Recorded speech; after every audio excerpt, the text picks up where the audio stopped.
good afternoon and welcome, everyone.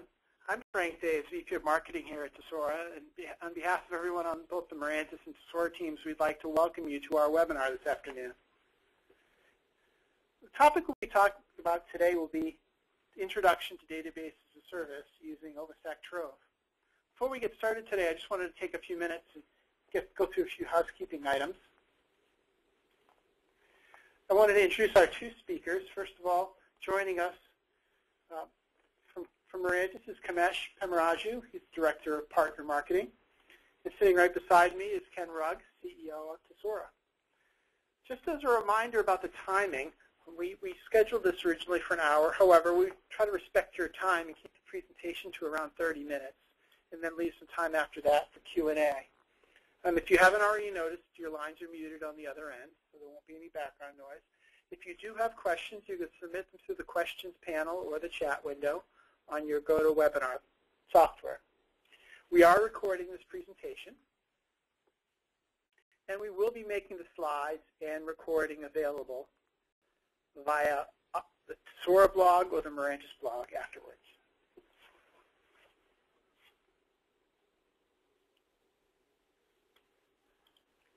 I'd like to, at this point, take a moment to look at the agenda.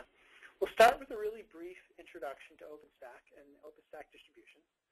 We'll then make a deep dive into OpenStack Trove by talking about database as a service in OpenStack, as well as the architecture of Trove.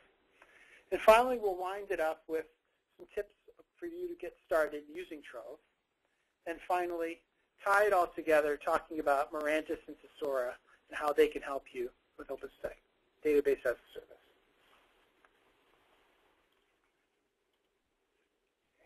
Great. So at this point, I'd like to hand it over to Kamesh Pemmaraju from Mirantis, and he's going to talk a little bit about OpenStack in general. Thanks, Frank. Hi, everyone. My name is Kamesh Pemmaraju. I'm with Mirantis, leading partner marketing activities.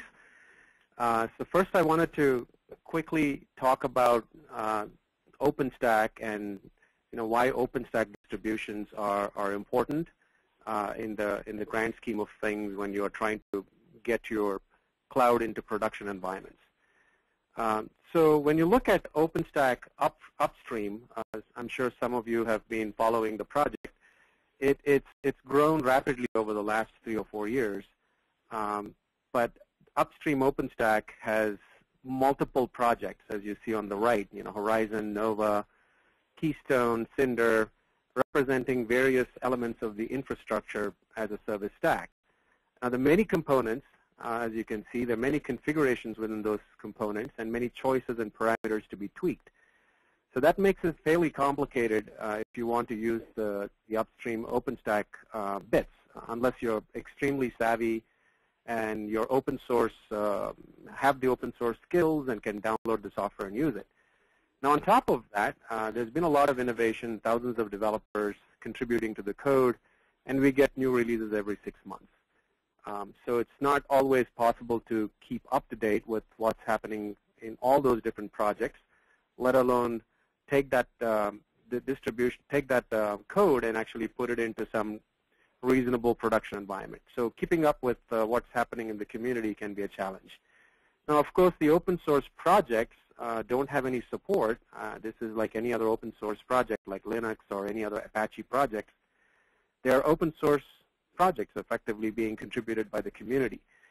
So there is nobody to call, other than going to IRC or the mailing lists or asking the community developers, etc., with no guarantee of immediate response times. Now, on top of that, OpenStack is not all that easy to deploy or manage. So these are all the things that kind of contribute to the challenge of, kind of taking OpenStack and putting it into production environments. And that's the reason why OpenStack distributions have come around, and there's a lot of companies out there that provide distributions. If you can go to the next slide, please. You need to ask yourself several questions before you choose an OpenStack distribution. So presumably, you want to put a cloud that's running OpenStack into production environments, and you want to scale it out. So there are some very important considerations for you to think about before you're choosing an OpenStack distribution. The first of those, and there are 7 questions that are here that I'm going to go through really quick. The first question is, how easy is it to deploy the distribution, and how easy is it to operate and upgrade? Now, upgrade is still a challenge in OpenStack proper, but some companies are solving that issue in terms of, either an automated upgrade or some series of manual updates that you can do as you get new releases. The second question, of course, is reliability, and validation and support for the enterprise-grade deployment. And finally, you want to know if the distribution can work with multiple operating systems and hypervisors and databases.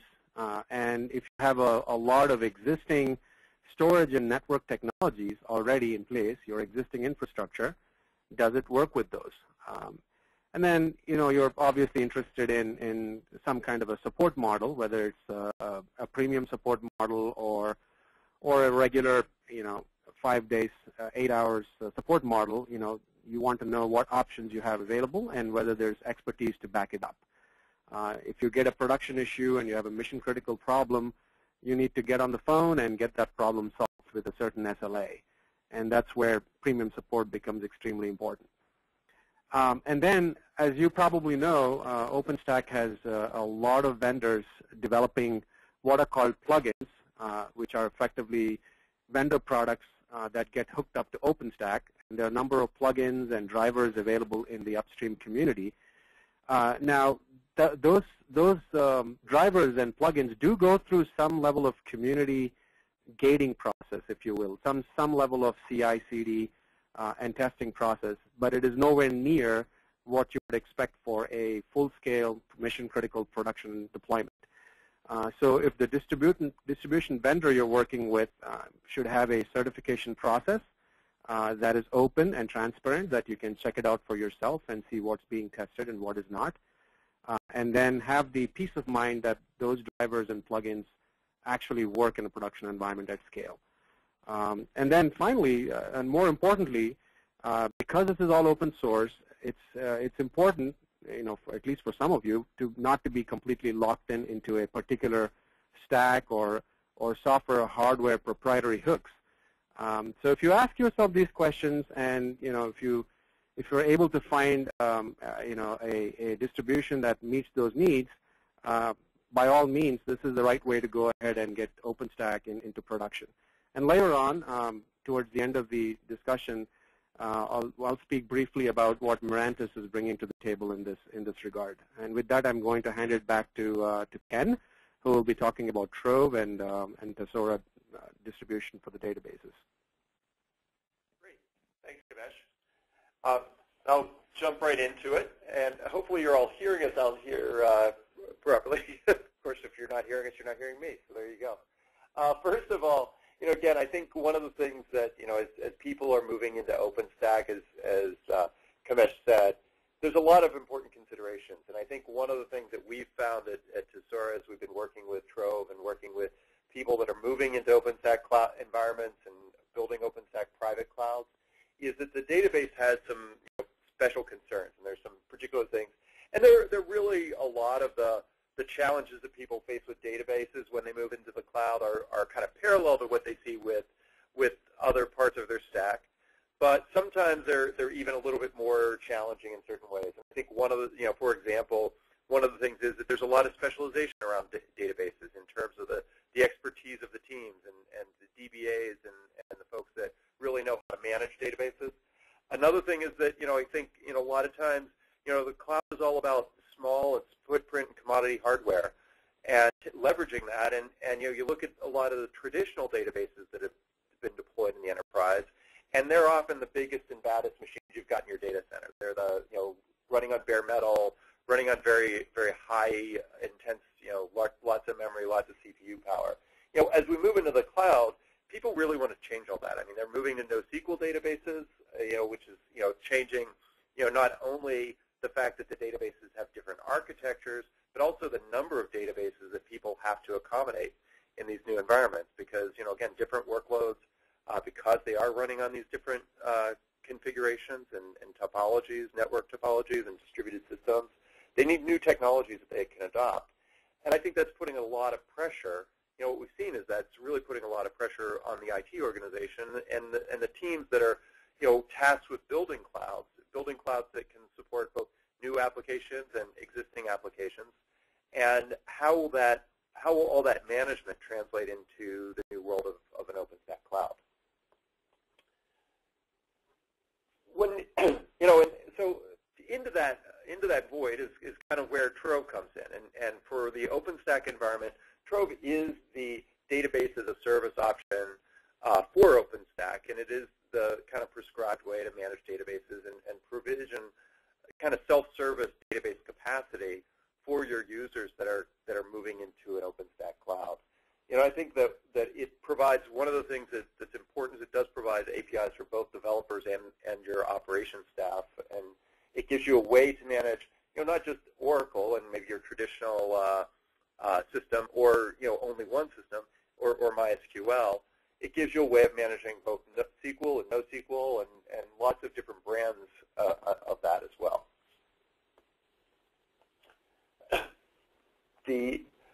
One of the things, again, I think one thing that a lot of people are familiar with, and a lot of people, I think, when they started, the first touch that many people have had with the cloud, and their first experiences with AWS, and so therefore I find it's often useful to kind of look at the comparison of, what's in OpenStack versus AWS, and how does Trove compare to in particular, how does Trove compare to the offerings that are there in the AWS cloud?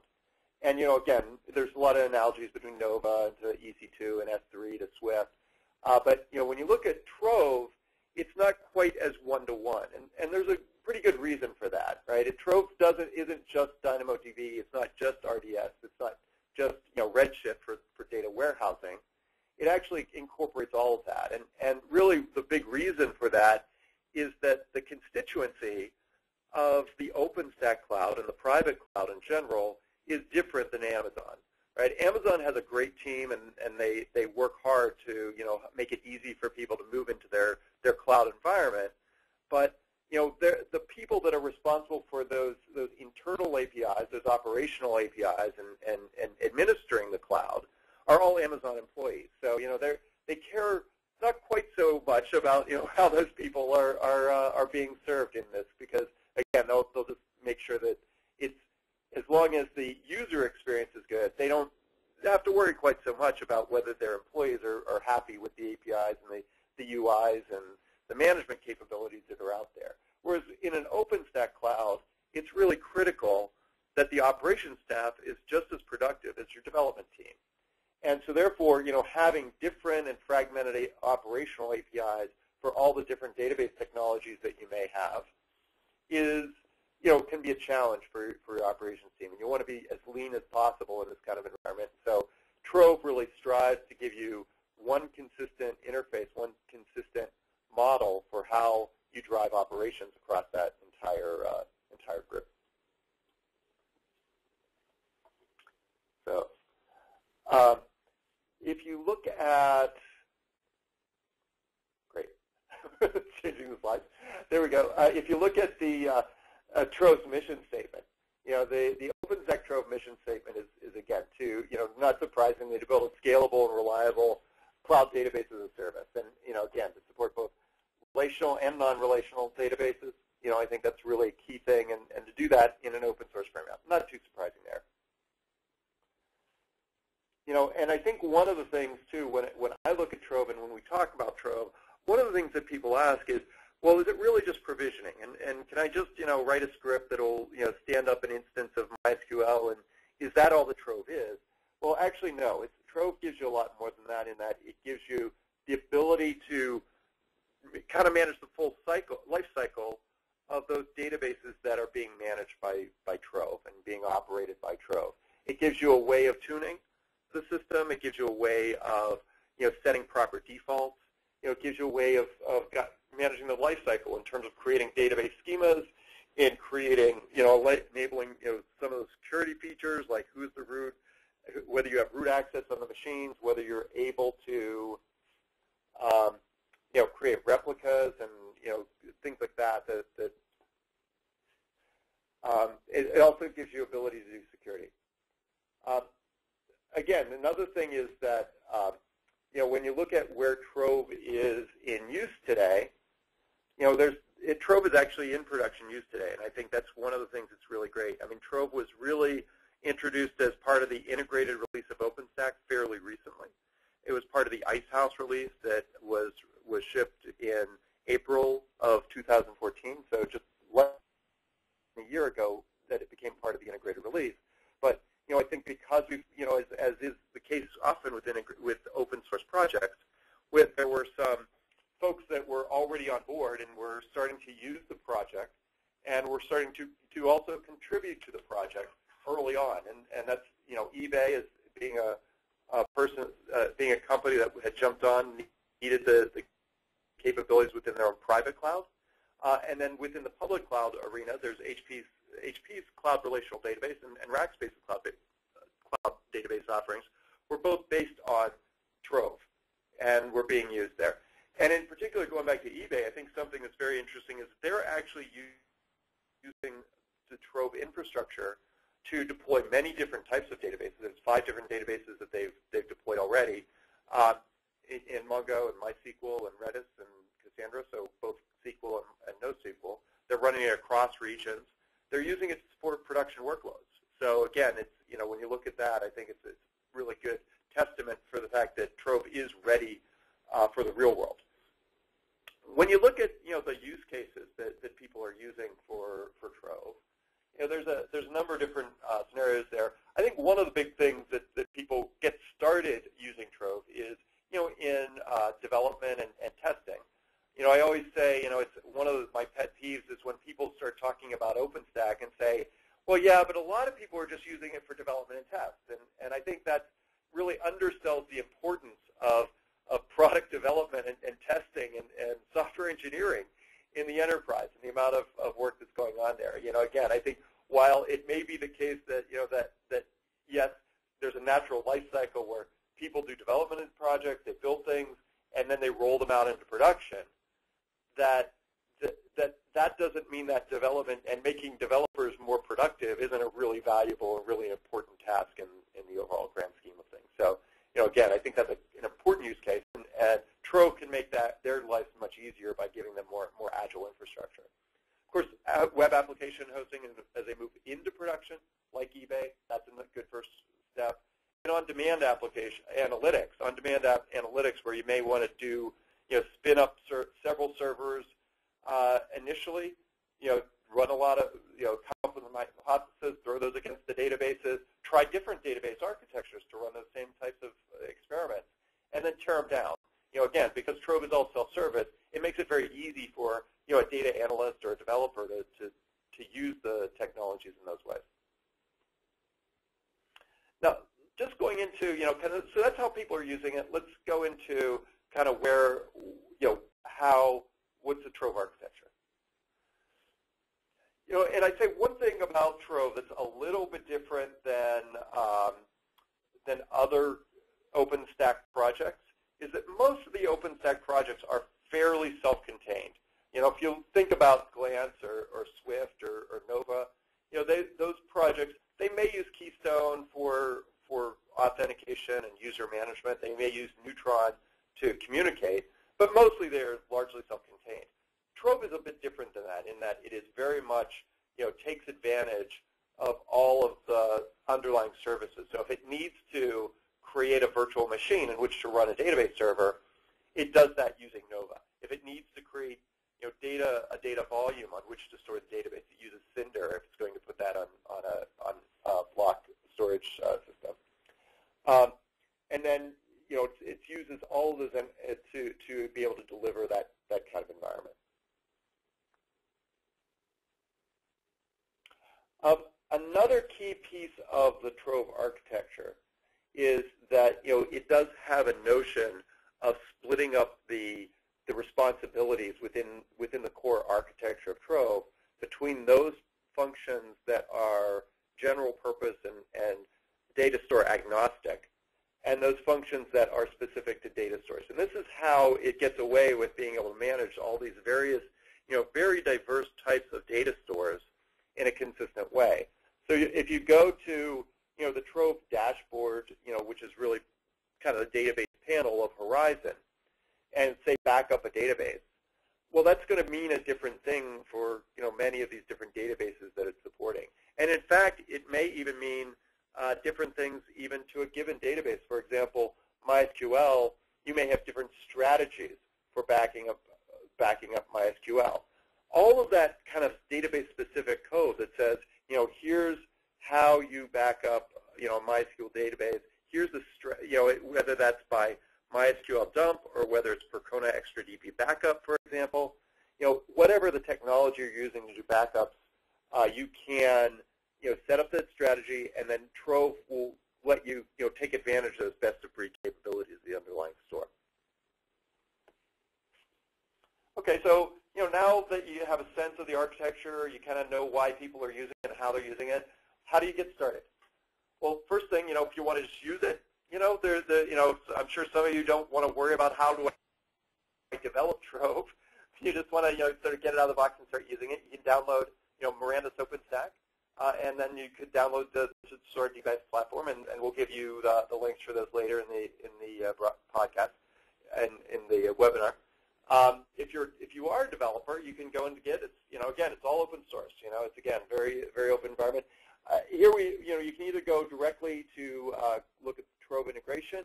You can go to RedStack. RedStack, if you're familiar with OpenStack development, if you're familiar with DevStack, which is kind of the simple standalone instance of Trove, of OpenStack, is RedStack is basically that plus OpenStack. And there's a historical reason for the name RedStack that goes back to the original project was actually called Red Dwarf. So that's the origin of that naming. Or if you want to start off with DevStack, you can add the service to it from there as well. So you can, and we give you the indication of how you do that. Keep going. So now that you've got Trove up and running, what do you do with it? Well, first thing you want to do is create, provision a database instance. So Trove create, instance name, flavors. The flavors are the standard OpenStack flavors. So again, we're relying on Nova to do that. The volume size, we're relying on Cinder to do that. So we're going to make that all happen for you. Then once you have the database up and running, you can manage it. If you want to resize it, it will take care of you making sure that the data moves with the volume when you resize that volume. When you resize the flavor, you can also, again, and some of the data store specifics, some data stores that are supported by Trove don't even have schemats. They're just simple key value stores, so you don't have to think about that for those. But for those that do, creating databases, creating users, all that's supported. And there's command line and API options for doing that. If you want to do a backup, Trove create backup. One thing I'll add here is, sometimes people think about backups in different ways. Backup and restore is not something that happens by, backup is kind of what you expect. You'd run a backup and you send it off. Typically, you send that off to Swift for storage, the OpenStack object storage mechanism, whether it's full or incremental backup. You can also, whenever you want to do a restore, the way you do that is you actually do a Trove create. So you're creating a new database instance, and you're telling it to use the backup ID from a backup that you've done previously. So you're not taking an existing running database server, loading the backup. You're actually just starting a new database server using the backup as its starting point. So just an update on some of the things that are recent to Trove. And Trove is evolving. It's a very active OpenStack project that's ongoing development. And it's a good crew of developers that are working on it. Both from us here at Tesora, Mirantis is participating in the project as well as HP and eBay, as I mentioned, from folks that are active on the team. But again, the things that came out in the Juno release, asynchronous MySQL replication clusters, both the first support for clusters in general, and also specifically clusters for MongoDB, so the first instance of that support as well. support for neutron networks. Before that, it was specifically using Nova networks, but of course, neutron is the way to go there. Support for Postgres, and again, new databases are coming online all the time, and a number of other testing and infrastructure enhancements. In Kilo, the release coming up in April. Of course, we're building out clusters. So, though, for example, MySQL clusters will be supported using semi-synchronous replication and the Galera support. Asynchronous replication, this doesn't say it, but it's actually MySQL v2 replication. So that should say MySQL asynchronous replication v2. So when the replication that is available today in Juno is actually primarily for creating read-only slaves or read slaves for your master. They don't let you do a failover when you're using the asynchronous replication that's available in Juno. That will become available as part of the Kilo release. And it's GTID, Global Transaction ID.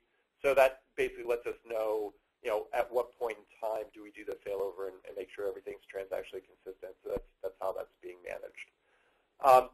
You can say, specifically associate specific data stores with flavors. So, for example, Cassandra really wants to have at least 4 gig of memory in the instances that it's running on. So, therefore, you can say, well, don't try to start this with a 2 gig instance. So those kind of things, and just kind of specifying what flavors kind of minimum requirement for any given data store that is being supported by Trove. Okay, and that gets us to how we're working together with Mirantis. So at this point, I'd like to hand it back to Kamesh to talk a little bit about Tesora and Mirantis. Yeah, thanks Ken, thanks Frank. That was a good background on how Trove works and everything exciting that's happening in that project. As I was mentioning earlier, today we are working with Tesora to basically provide you with a distribution from Mirantis and a distribution for Trove from Tesora that'll get you into mission-critical workload, deployment into production. And the way we do that is, we have an easy-to-deploy and use technology. So we have what is called Fuel, which is a control plane for OpenStack deployment, and that allows you to deploy OpenStack in using a simple wizard and selecting some simple parameters and getting OpenStack up and running very, very quickly. But we spend a lot of time hardening the OpenStack packages, as is Tesora's doing with the Trove packages. So there's a lot of extensive testing, validation, at-scale testing. So most of the stuff that happens upstream in OpenStack is, pretty small-scale, single instance type of tests. It's not done in production environments, nor is it done at scale. So a lot of that work happens, at Mirantis, where we, test these things at scale, test it in real production environments. And of course, when you buy the distribution from Mirantis and Tesora, what you're getting is a 24/7 world-class support. So pick up the phone if you have a problem in production. With SLAs in place, you'll be able to resolve your problem. Right? And the thing with distributions, as I was saying earlier, is one of the things that both Tesora and Mirantis do is as we see new use cases out in the field as we work with customers, we usually take those use cases and build that into our distribution. Of course, everything gets upstreamed eventually, right, as we work with the community. But sometimes you get more Trove and more OpenStack features earlier than the community. And that's a good thing, because now we're able to solve some of the customer challenges much more quickly than the community itself. And Trove, Tesora is the #1 contributor to Trove, and Mirantis is the number 3 contributor to OpenStack overall. So we have a lot of footprint up in the community. We understand how the community works, and we're foundation members. And together, we're able to provide a enterprise hardened Mirantis OpenStack as well as a database as a service. So with that, I'll give you a little bit of an idea of how you can get OpenStack from Mirantis. If you go to the next slide. It's fairly simple. you can actually get, you can download a Mirantis OpenStack ISO directly from our website, software.mirantis.com. It comes in a single ISO, and it includes the fuel control plane. Effectively, what you do is install the fuel master to a VM or a bare metal, and then that'll in turn deploy the OpenStack cluster for you. And we made it very easy. So you get 30-day complimentary support from within the fuel GUI, and you can deploy up to 10 nodes for free.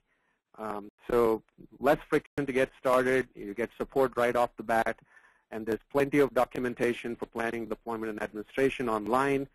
And if you don't have hardware, to do this, there's a simple thing where you can get started with OpenStack on VMs on a laptop. So quick start is how you can quickly get going if you just want to kick tires with OpenStack, and of course get the Tesora packages as well to try the database as a service. And then you can get more information on Trove if you go to the next slide. Back to you, Frank. Great. Thank you, Kamesh. I'm just going to take a moment and remind everyone you can submit questions through the questions panel and go to webinar. Just a couple of small questions we got. The first question I got was, I guess this is for Ken, does Trove support Oracle? Oh, so it's a very, very good question. So we have actually just with Tesora introduced Oracle support. That is we're currently running a beta program for the Oracle support. We're just we're literally hours away from that going GA.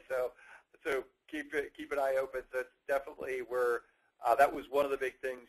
Again, we realized that people need to run their legacy systems and their enterprise databases within their OpenStack environment. So being able to run with Oracle is something we heard a lot as people are starting to adopt Trove. So that's one of the investments we made is bringing that on board with Trove as well. Great, thanks, Ken. This is a question. I guess this is the variations on a theme. Two questions that are kind of closely related. The first one being, does your distribution deviate from the trunk distribution? And along with that, I'm going to ask, I guess the other question is, why do I need Tesora? Can't they just download the code from the OpenStack website? Yep. It's kind of variations on a theme. Kamesh, do you want to take a first whack at it? Yeah, sure. So from an OpenStack standpoint, yes, it does deviate from the trunk. What we do is for each Mirantis OpenStack release, a copy of the trunk is taken. And as I said earlier, we run through a very vigorous testing and hardening process. And as we fix bugs and create new features based on customer use cases, we also do our best effort to push those changes and fixes back into upstream. Usually there's some lag until such fixes are approved by the community, et cetera. So, we try and keep as close as possible to the trunk. So if there's a new release of OpenStack, for example, Juno or Kilo, we have our OpenStack distribution out within 6 to 8 weeks from that date. Of course, we bundle partner components and we certify things like Trove and Tesora Trove, et cetera, that we also make available through our distribution. And similarly, this is Ken. I think for us, it's a very similar approach. And in fact, with Tesora, we have two versions that we release. In fact, one that is the Tesora Community Edition, which is very much is largely in lockstep with what's available. Just some additional testing, hardening. When we go out and test across all the databases and database versions that may not be part of the core Trove testing regimen, and also in some different environments, as Kamesh mentioned earlier, the testing within the community is a little bit more limited in terms of different configurations and the number of systems and the amount of scale that you're testing at. Things we find there get fixed in our community edition. We roll that out very quickly after the OpenStack release cycle. And then in our enterprise edition, that's where we, for Tesora, roll out some of the third-party components and additional capabilities that may not be, open source, for example, that may be, things that we bring from third parties. For example, the Oracle integration is a good example of that because, of course, Oracle Enterprise Database is not something that's going to be open sourced anytime soon, as far as I can tell. So the integration pieces that are necessary to do that are things that would show up in our Enterprise Edition as well. Great. The next question is, how far out is SQL Server? So yeah, it's a good question, and it's something that we've definitely another one where we've seen requests for. It's something that's on our roadmap. It's probably not going to be something. Well, it's not something that's going to show up in the Kilo timeframe for us. So the earliest would be Liberty, maybe even a little past Liberty. So Liberty is the release that's coming up. For those of you unfamiliar with the OpenStack releases, they're alphabetical. So Kilo and then Juno, Kilo, Liberty is the next one coming up with in October of this year. My expectation is SQL Server will be a bit past that, actually. So. Great. So the next question I got is, will Trove support some of the HA Oracle features, such as Data Guard? Yeah, that's a good question. I mean, one of the things I would say is that Trove, the architecture, fundamentally what the intent is to have an architecture where you can bring in those best-of-breed capabilities like Data Guard and other things. The integration that we've made with Oracle actually is it's kind of unique actually relative to how the rest of Trove works, in that it doesn't actually have to launch Oracle in a virtual machine. It can actually take advantage of the Oracle multi-tenant database and pluggable database architecture. So we've already started making accommodations in the architecture to be able to take advantage of some of those proprietary capabilities of Oracle. We don't have Data Guard right now in the supported stack, and it's not kind of in the immediate in front of our nose kind of roadmap, but it's definitely something that we'll be looking at. Great. Well, I think that's going to be it for today. I know we promised we'd try to keep it around 30 or 40 minutes. On behalf of everyone here at Tesora, as well as the team at Mirantis, thank you, Ken. Thank you, Kamesh. Thank you for a great webinar. We appreciate you joining us today. Again, we'll be putting the slides up sooner rather than later on the Tesora blog as well as Mirantis' blog. Stay tuned in the coming week for the recording of this presentation to share with others who are not able to join us today. So again, thank you for joining us. Have a great day.